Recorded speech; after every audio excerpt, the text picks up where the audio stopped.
Hey guys, and welcome back to the channel. We're not on GT7 today, we're on ACC, as you might tell from the difference in the layout. It's ACC on the PS5, not on the PC.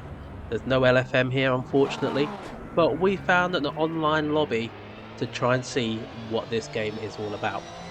I have done one online race before, a little bit of an incident which seems to happen every now and again, but we're going to give it a shot. It's a qualifying lap. We've got about 7 minutes left at this point, and it's going to be a 10-minute race around the Nürburgring, which was actually quite interesting because we have done the Nürburgring in the GT3s very recently on GT7, so it's a good comparison, and the game is a lot different. It's nowhere near the same. Track limits are completely different. You can't go that far wide on that corner like you can in GT7, and the way the car handles is also different. I will explain to you while we're going into the qualifying lap. And here we are on the qualifying lap, just going to the last corner, and the car feels a lot understeery. Feels like it's a lot of understeer. I would prefer a bit more oversteer, the car a bit more balanced, but do tell me, and I think that's to do with the tyre pressures. As you can see, they're close to the 28s, and I think, don't quote me on this, that they should be around the 27s, but I'm still a bit cautious going into turn 1. Probably could have braked a little bit more aggressively. I haven't, but this section is pretty straightforward-ish. I found like I need to let the car coast a bit more, and the gearing is also something that I need to use. Just to getting used to the not being able to downshift when I want to downshift, and having to let the car slow to a certain speed before I can actually do that. But again, the car feels a little loose in that section there, and I think I've realised towards the end this could be the traction control, so I've put it down to 4.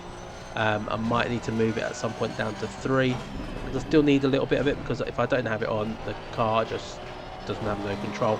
And I've also realised there's 2 types of traction control. There's traction control 1 and traction control 2, so I need to figure out what that means. Go into this corner here, get the car stopped. Didn't do too well there, so that's compromised me a bit, and I've lost out to Ken, who's also on the lap. So it's not going to put us in a really good start position, but I know that I'm not competitive yet anyway, so it doesn't really matter all that much, and it gives us a bit more interest in the race anyway.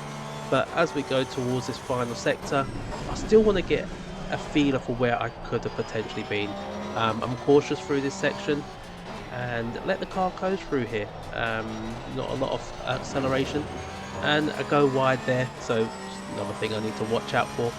And here it feels quite good to go through this corner, and as you see, I'm not losing too much on the guy up in front, Ken, who's actually just qualified in P12 currently, and they've gone straight into the pits, so they've aborted that lap.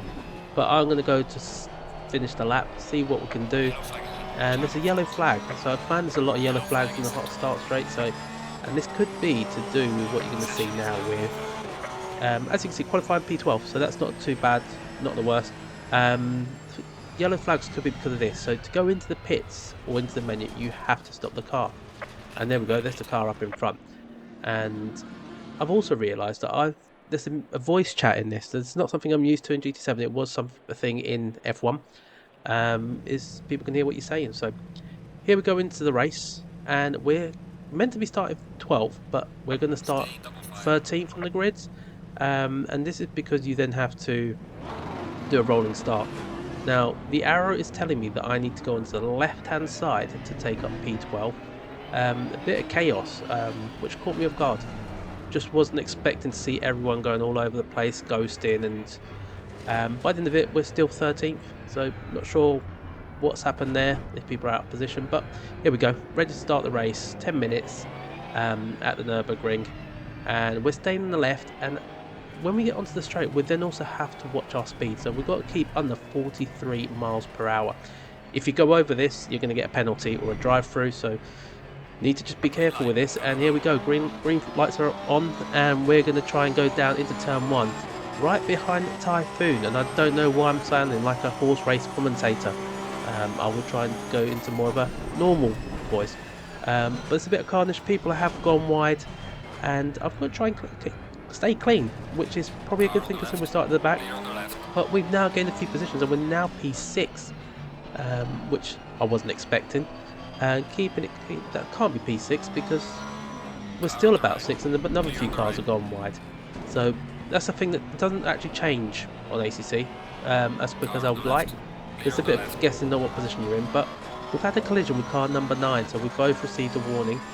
And okay, things are about to calm down. We're not third, but the thing's going about to balance out shortly. But we've gained quite a few positions, so we're 1, 2, 3, 4, 5, 6, 7, about 8th is what I make it.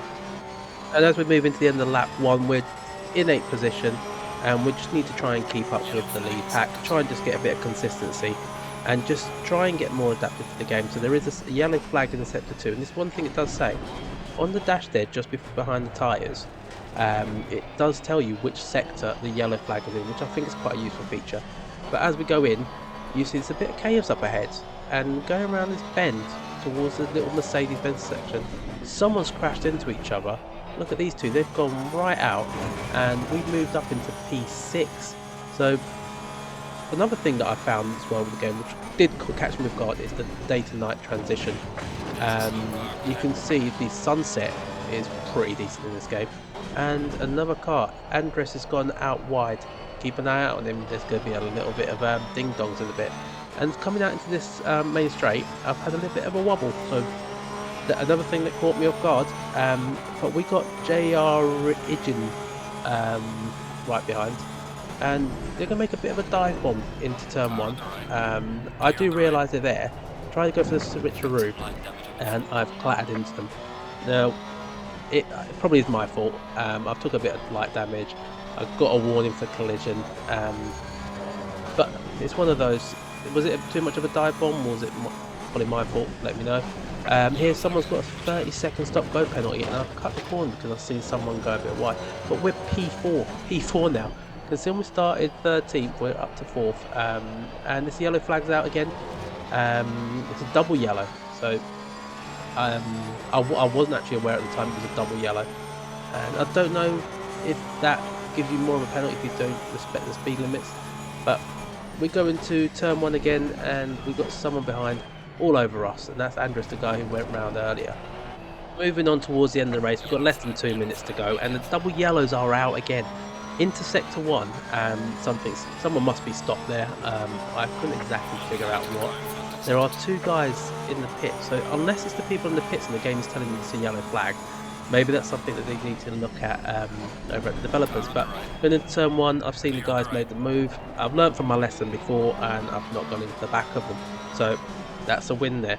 We dropped to P5, which it's a bit disappointing, a bit annoying, but we did start 13th, so can't really complain too much. Going into this section, I've taken a nice little line in, and I've seen a little gap, but as I've seen the gap, I've accelerated out a bit quicker, and I've gone right through them. So I'm not sure how they're feeling, but they managed to drive away, so probably not too bad. I think I got light damage in the car, not major, but I wasn't going to fight them at this point.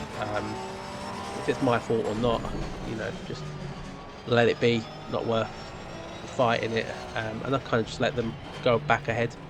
And we've now just got to really finish. I think this is now the last lap of the race. We've managed to do four laps, and going into this corner here again, we've got to try and just keep on the track. The day to night transition, the headlights are on. The track looks different. You can tell where the lights are.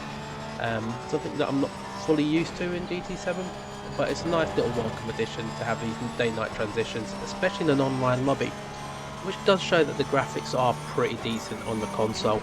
You don't need a PC to run ACC at a decentish level. But as we go into this final sector here, Andres is going to make a little bit of a mistake. He's gone on the grass there and he's spun out. We've gone onto the grass, but we've managed to hold it a lot better. They're in the wall, and we are going through to finish in P5. So ACC is become a pretty good addition to my racing. It's a lot different, so it takes a lot more getting used to. I've got no setups yet. This is just running the basic stable one, and it's pretty competitive-ish, considering I don't really know how to drive these cars very well yet. But when you get to the end of the race, look at this, the flares out there. You've got to park the car. So I've found these two guys here. I thought I'll stop right next to them. And thanks, Andres. I don't know what to say. We've both got a warning penalty, a safety warning. I've given him the place back when he crashed, and he crashed on his own towards the end. So probably a bit of rage there. But all in all, it's been a decent experience on ACC on the PS5.